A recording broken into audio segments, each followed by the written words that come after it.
Good morning. Okay, if you are just now popping in on my channel, I have been working on this page in the Art of Positivity by Jane. Love Jane's work.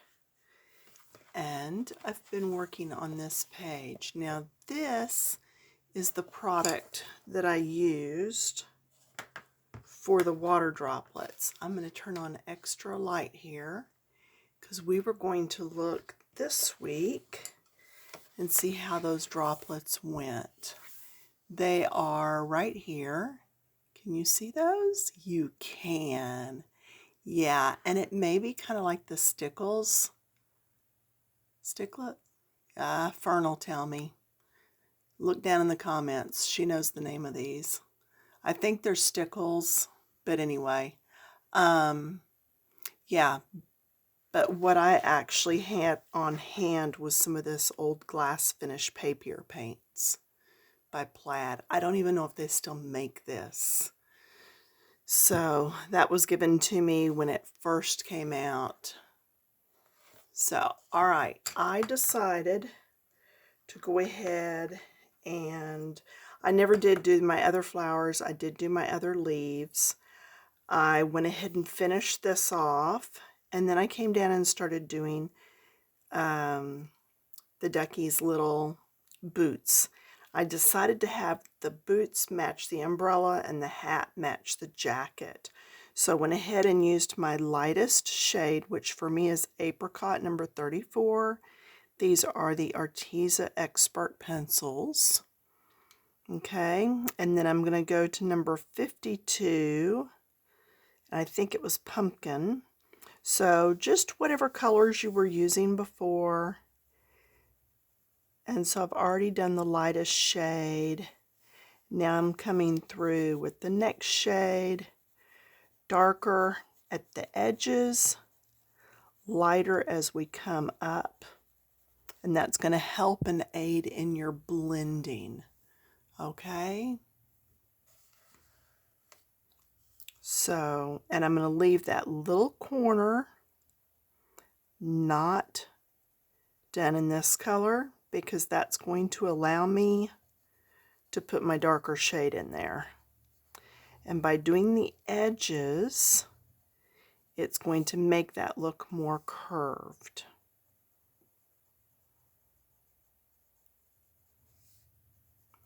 I'll do a little darker back here because this is the back of the leg. Okay, the back of his leg and foot. Speaking of, what color should I do his legs? I don't know. I really just have not decided on that yet. Okay, then I'm going to come in with the darker shade, which I believe is Blood Orange, and it's number 73. And again, just any 2 or 3 shades that you like in the pencils that you're using, if you're even doing this page. So I'm doing here, and then right there by the leg, and then I'm doing these little corner V areas, the corners. And that just makes it look like it's tucked further back in there. Then I come in my lightest shade and I blend everything.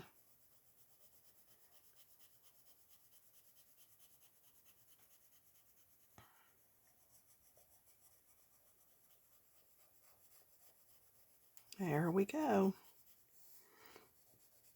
And y'all have heard me say it a bunch of times. I blend with the lightest shade because that's allowing me to still add more color to the page instead of just moving around what's already on there. Okay, I used the lightest shade on the umbrella. I left a little here, here, and at the base. I'm going to come in with my middle shade. This is going to be a little darker because it's tucked under his body. This, just a smidge, just to kind of give it a cupping area on the top. and then under the bottom here, because that is down across the bottom and would not be quite as bright. Then come in with my darkest again, trying to keep my hand out of your way. And see, that just makes it look like it's tucked up under there. I'm not going to do that again because I don't want that any darker. I will come across this bottom area. Then back with the lightest of the shades used in the area, just to get some of this blended a little bit better than it was. All the way to my edges here. There we go. Okay, legs and beak. What I'm going to do, totally unplanned, I'm going to grab my yellows from before and then these oranges, and I think I'm going to take these two yellows and the middle orange. Let's see what happens. I may need the darker one also.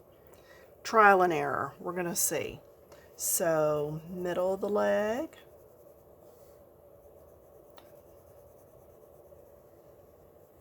Do the two middle areas. And then let's do this uppermost top of the beak. Then, okay, that was 16, which is sunflower. Then I'm going to like a yellow ochre, which is 64. And I'm going to go above and below.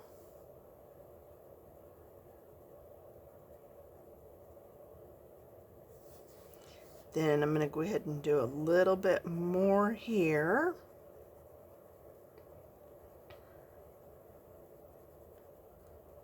In fact, I will take that all the way to his face and across the bottom here. Then I'm going to come in and do, can you see it better this way? Yes, you can. I'm going to do right across here. Then I'm going to come in with that orange next.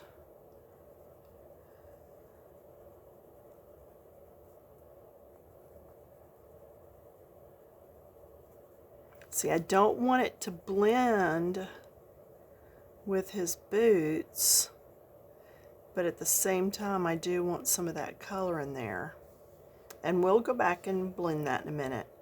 And then right here can be a little darker because it's on the bottom. Then I'm going to do inside the beak. And then I'll come back with that number 73, the reddish blood orange color. It's like an orangey red. And there's that. Then lightest color and blend everything. Just blend it all out. And see, that doesn't blend with the boots too bad that way. Then I'm going to come in and blend the beak. Same thing. And these are really already pretty well blended. Okay, so then we had talked about doing the flowers up on the top with gel pens. And I still think that's what I want to do. So I know I've got to do the other flowers yet, so I'm going to keep these pulled. There's no need in you watching me do flowers again, though. You've seen me do the first ones. Let's see, gel pens. Let's pull the silver color. Now, anytime I'm using a gel pen, I will work from one side of the page to the other and know that when I finish with the gel pen, I'm stopping for the night or for the day. And that's how you're going to keep from smearing your gel pens. Just work from one side to the other, or work around from the middle going out. So I've got that. You know what I missed? The rest of the pole, but the pole would be metal, and then this would be the piece that's connected to it. So I'm going to go ahead and use my silver again here, and this is a metallic, so it does have some sheen to it. I don't know if you can see that or not. And then this is a box of just some of my glitter gel pens.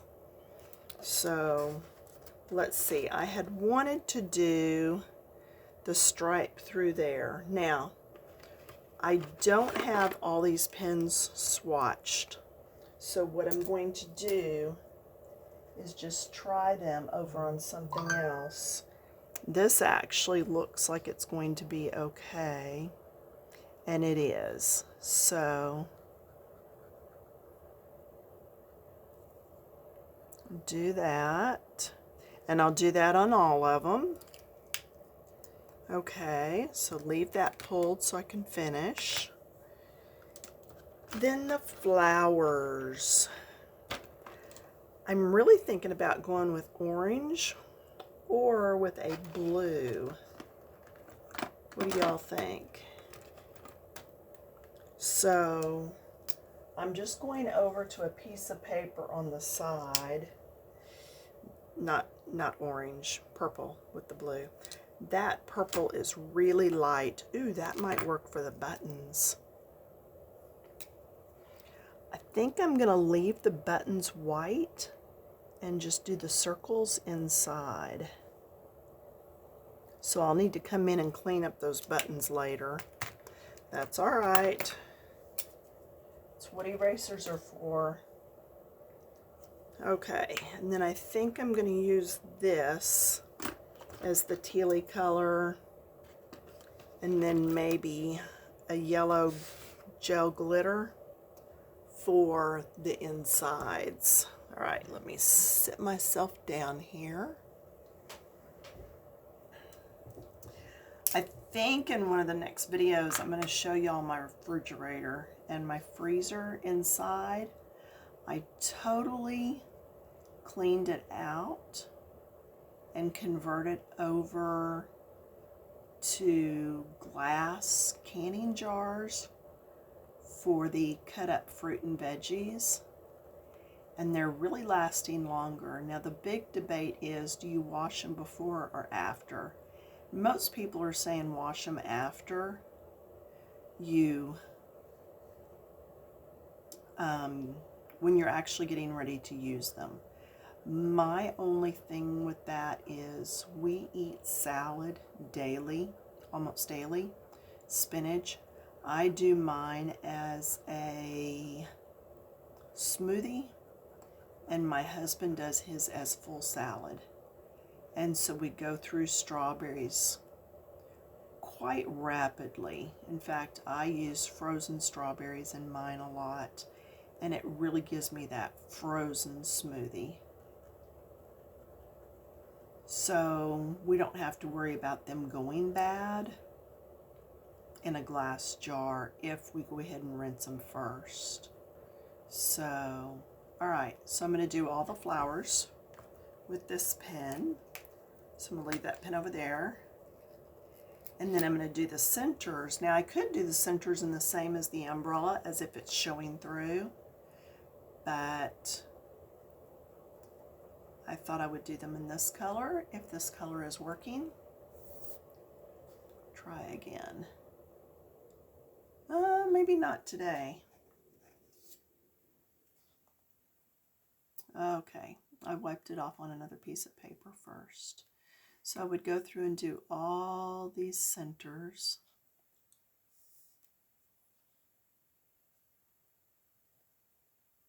Okay, when I go off camera with the pen, do you see the hole in the end?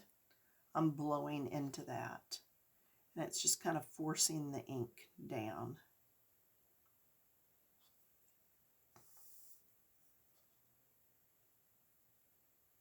So this will take a while because it looks like I'm going to have to do that with all these. That's the only thing with all these pens is they are getting old. And so they're not working near like they did when I first got them. So, all right, so then there's that. Then the word rain. What do you think? That's the only thing left, really. So I think what I'm going to do, what if I, I was gonna say, what if I just did it in black? It would surely pop. Or what if I did it in the blues, like the actual rain, but that's in blue. See, these are the things that go through my head. I'm like, what to do, what to do. Now there is just a clear gel pen, and I don't see mine right here, but I do see some other pens over here.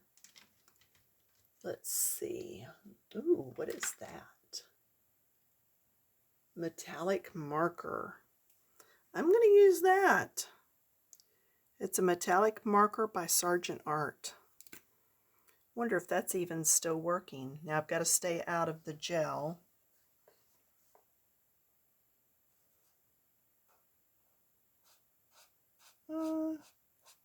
Not the prettiest, but since I've started it, I think what I'm going to do is do just the bottom of the letters and let it fade to the top, and then I'll see what I do from the top coming down.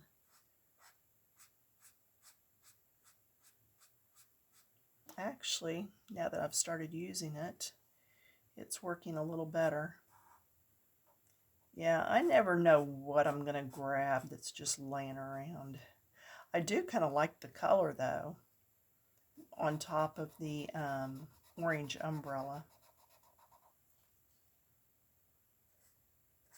Yeah, there's nothing worse than starting a project and then suddenly finding out that your pen doesn't have enough of whatever to finish your project.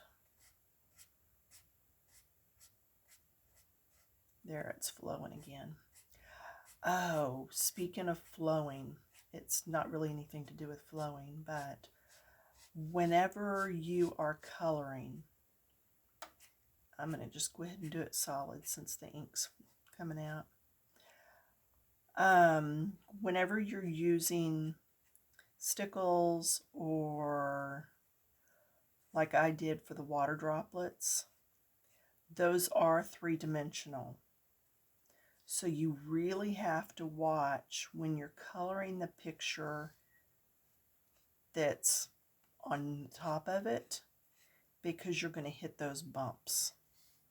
And then you're going to have little jagged marks in your coloring. Does that make sense? You know how when you're eating and coloring and you get a crumb under it and you get that little bump in your page?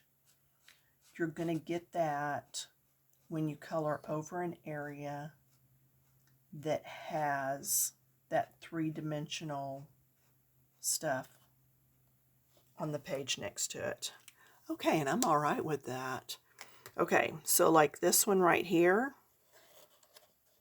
if I were coloring the page in front of it, when I hit that area on here, it's going to leave a little bump. Now, there's something you can do for that, though. You could actually take like a piece of this thin styrofoam, and I'm not going to lay it down because I know some of this is still wet. You would lay that down on there, or you could just lay something down on there that's dimensional that'll squash. And then I always put something smooth behind this page so that if it goes through, it doesn't go on to the next page. So if you do that, then you've got enough layers to where when you hit that from the page before, it's not going to bump on it. Now, if it's a two-sided page and you're trying to color this page and you hit that, you're going to hit it. there's no way to soften that blow because it's right there. So if you want to add dimension to your pages, something you might decide to do is wait until you finish the book, or 2 or 3 pages in front, 2 or 3 behind, and then come back in and add your dimensional touches. Okay? So, because I am fixing to go to bed, yeah, it's Friday night, so you'll get this tomorrow morning.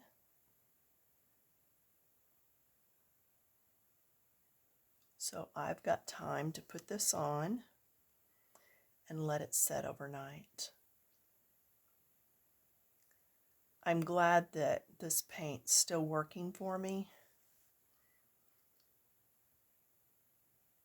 because I do like the look. It just looks like water droplets. Okay, so there's that.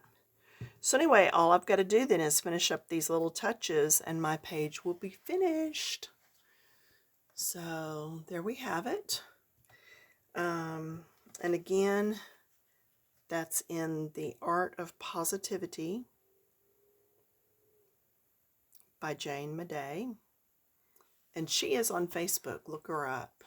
She's in a journaling group. She's in several different groups and just does fantastic work. But anyway, that's all I've got for you. Thanks for stopping by. Hope you'll give me a thumbs up. And I will hopefully see you in a few more days. All right, bye.